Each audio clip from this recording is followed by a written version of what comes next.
자, 이번에는 논리를 어떻게 컴퓨터가 표현할까 알아보도록 하겠습니다. 논리라고 하면 참과 거짓, 영어로는 이제 true와 false라고 하는데, 그게 이제 내부적으로는 1과 0으로 표현이 됩니다. 자, 살펴보도록 합니다.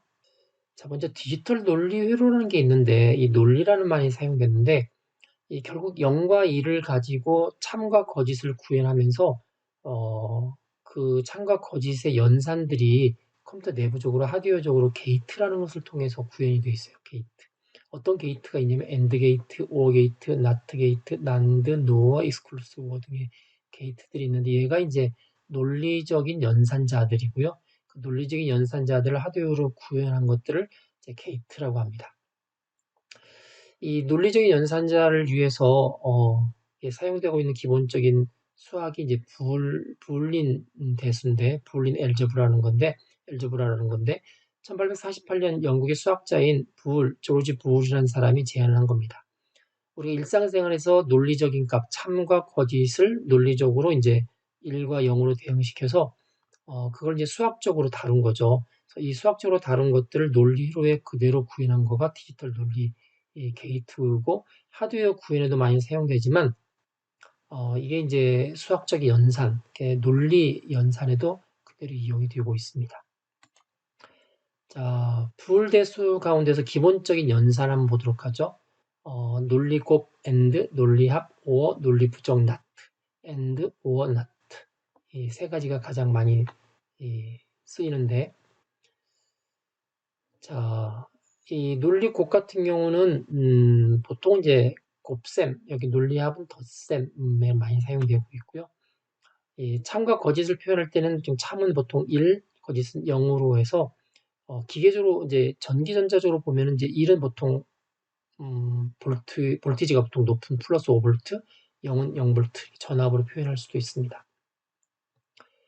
자, 덧셈 논리 합을 볼까요? 논리 합은 자, 0 더하기 0은 0. false, 자, 이 더하기는 또는이라고 할 수 있거든요. 0V 또는 0V는 0V, 0V 또는 5V는 역시 5V. 거짓 또는 참은 참, 이런 거죠. 그 다음에 참 또는 거짓은 참, 참 또는 참은 참. 그래서 이제 1로 따지면 1 더하기 1은 1, 1 더하기 0은 1, 0 더하기 1은 1, 0 더하기 0은 0. 하나라도 1이면, 하나라도 5V이면, 하나라도 참이면 결과가 참인 게 바로 덧셈이고 논리합이다 하는 거죠. 자, 반대로 하나라도 0이면 다 0인 거. 이게 이제 논리 곱입니다. 곱셈.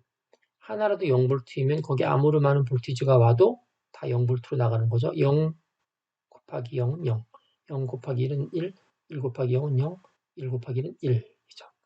자, 이 드모르간 법칙, 수학에서도 뭐 잘 알려진 드모르간의 법칙이 이 논리곱과 논리합에서도 똑같이 성립이 됩니다. 자, 논리합 플러스로 표현되어 있고 논리곱 점으로 표현되어 있죠. 그래서 논리합 x 플러스 y의 부정은 x의 부정, y의 부정의 곱이다. 자, 이런 식으로 표현되어 있죠. 이런 드모르간 법칙이 논리합과 논리곱 사이에서도 똑같이 표현이 돼서 성립이 되고 있습니다. 자, 논리곱, 논리합, 그다음에 부정을 이제 그 논리 게이트로 나타나는 부분들인데 이렇게 구현합니다. 논리곱은 앞에 이야기했던 것처럼 A하고 B가 어느 하나라도 1이면 논리곱이죠. 논리곱은 어느 하나라도 0이면 다 0이죠. 0, 0은 0, 0, 1은 0. 그렇기 때문에 얘는 A.B 이렇게 표현하고 이렇게 D자 모양의 게이트로 표현합니다. A하고 B가 곱에 의해서 엮여 있는 거죠. 하나라도 0이면 다 0이죠. 둘 다 1이면 1이고 논리합은 이렇게 이제 볼록하게 되어 있습니다. 그래서 하나라도 1이면 다 1이죠. 그래서 A 플러스 B 이렇게 표현되어 있습니다. 그래서 이제 논리적인 값들이 수학적으로는 0과 1로 표현되지만 이게 하드웨어적으로 구현될 때는 또 이런 식의 심볼을 가지고 표현을 하게 되어 있습니다. 자, 부정은 이렇게 삼각형 모양으로 앞에 동그라미가 있는 상태입니다. A의 부정은 값이 바뀌죠. 0은 1로, 1은 0으로 바뀝니다. 자, 부정 논리 곱이라는 게 있습니다. and인데 not가 붙어 있는 거죠. A하고 B하고 and이면서 끝에 부정되어 있는 거기 때문에 A하고 B하고 and이면서 부정 동그라미 딱 붙어 있죠. 그래서 원래 이제 하나라도 and니까 하나라도 0이면 다 0인데 이 경우는 하나라도 0이면 다 1입니다. 1, 1, 1, 1, 0. 부정 논리 합은 no죠, no. or 다음에 not를 붙이는 거죠. or 다음에 not을 붙였습니다.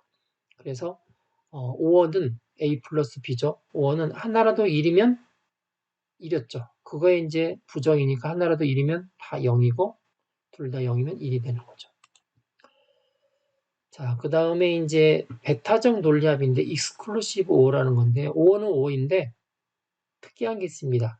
or라는 게 원래 하나라도 1이면 다 1이잖아요. 근데 둘 다 1이면 0이 되는 게 이제 베타적 논리합이라고 해서 지금 보시는 것처럼 이렇게 좀 이렇게 동심원 같은 표현을 사용합니다. 내지는 플러스에다 이렇게 쓰기도 하고요. 그래서 이게 exclusive or 이렇게 표현합니다. 자, 논리회로의 조금 이제 컨비네이션인데 반가산기 덧셈하는 건데요. A하고 B를 더합니다. 한 비트짜리 덧셈이죠. 00, 01, 10, 11. 자, 앞에 게 캐리, 뒤에 게 썸입니다. 캐리 이제 자리 올림수가 있는지 보는 거. 0 더하기 0은 0이죠. 0 더하기 1은 1입니다. 캐리 발생하지 않고 1. 1 더하기 0도 1이죠. 캐리 발생하지 않습니다. 1 더하기 1은 2가 돼서 얘는 캐리가 발생하죠. 1, 0. 이게 이제 이진수로 따지면 두 자리죠. 그래서 이거를 표현하면 이 캐리는 언제 발생하냐면 둘 다 1일 때만 발생하고요. 썸이 언제 1이냐면 둘 중에 하나라도 1이면 1이 되는 겁니다. 그렇죠. 만약 둘 다 1이면 0이 되는 거죠. 그래서 얘는 오어가 아니라 exclusive 오어를 써야 되는 거죠. 그래서 썸은 exclusive 오어고 캐리는 and 기회죠. 이게 이제 하드웨어적으로 따지면 이제 반가산기를 하드웨어 게이트를 만들 때 이런 식으로 익스클루시브 오어 한 개하고 and 게이트 하나 가지고 만듭니다. 그래서 우리가 일상생활에서 쓰고 있는 and와 뭐 그 참과 거짓에 대한 부분들이 컴퓨터 내부적으로 1과 0으로 구현되고 있고 하드웨어적으로는 이런 게이트를 통해서 표현되고 있고요. 그다음에 프로그램 언어에서도 마찬가지로 불림 펑션이라고 하는 and, or, not 이런 걸 통해서 표현을 하고 있습니다. 자, 컴퓨터는 소리와 영상을 어떻게 표현할까요? 라는 거죠.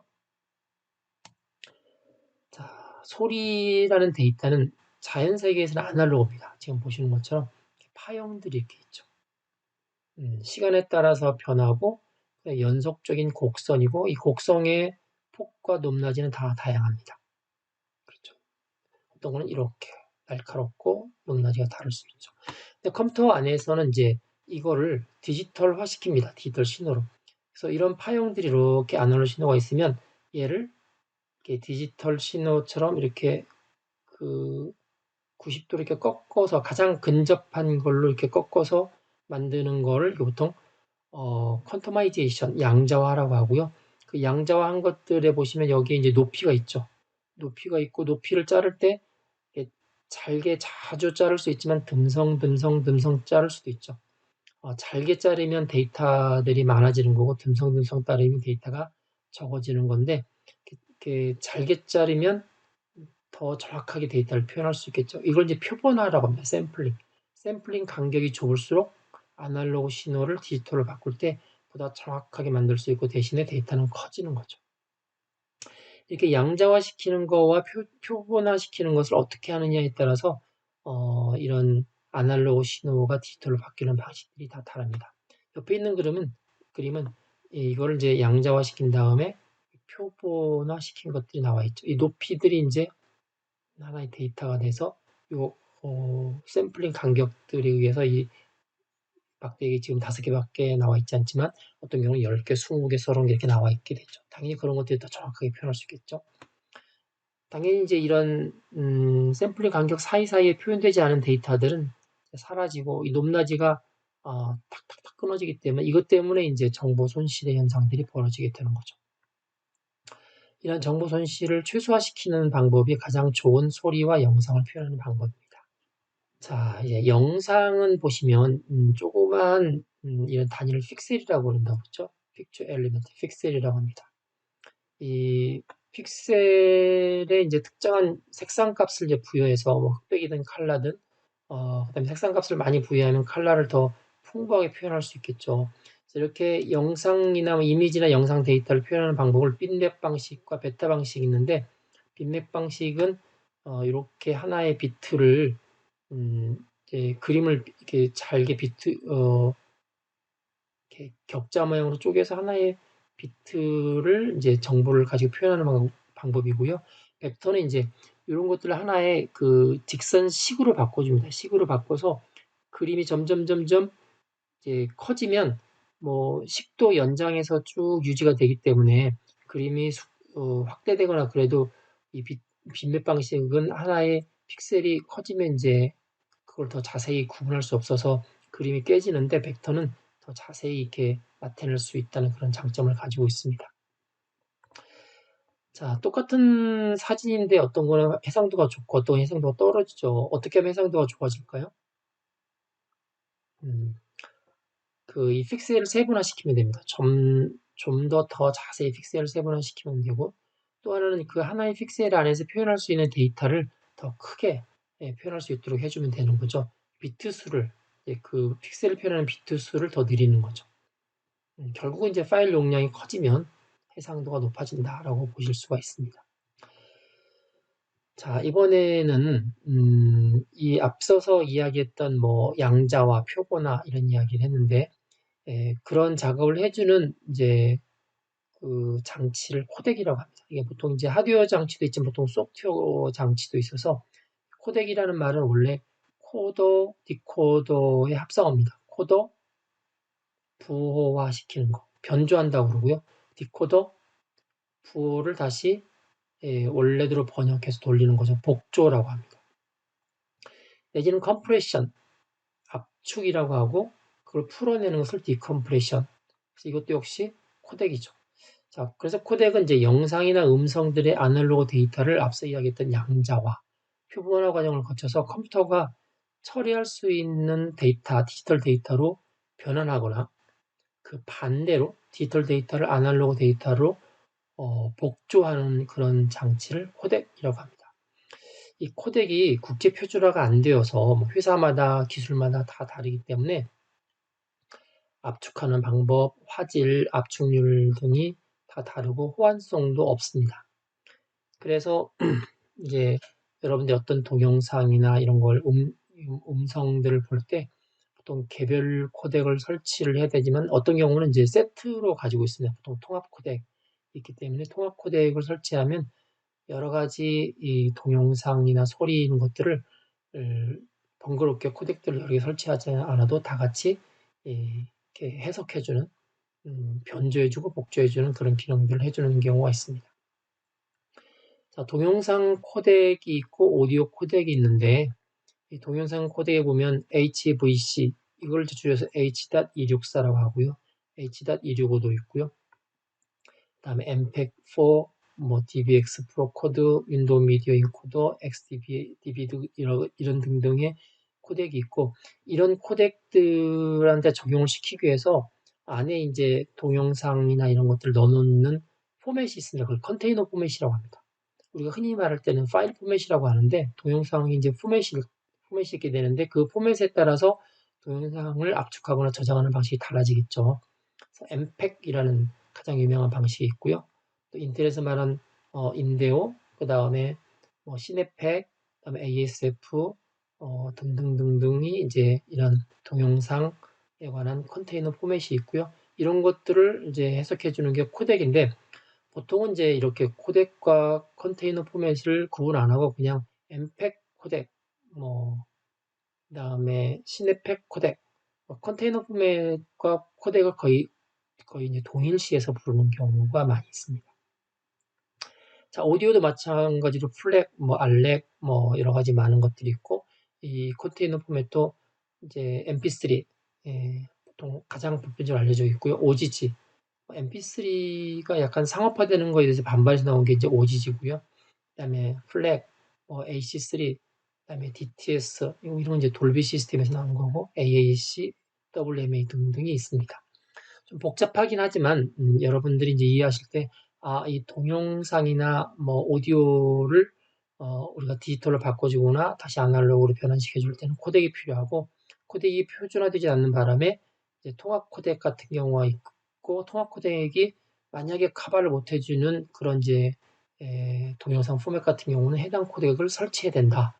여러분들 그렇게 이해하시면 될 것 같습니다. 그래서 동영상 코덱 이런 거가 있고 그거에 관한 컨테이너 포맷들이 이런 거가 있다.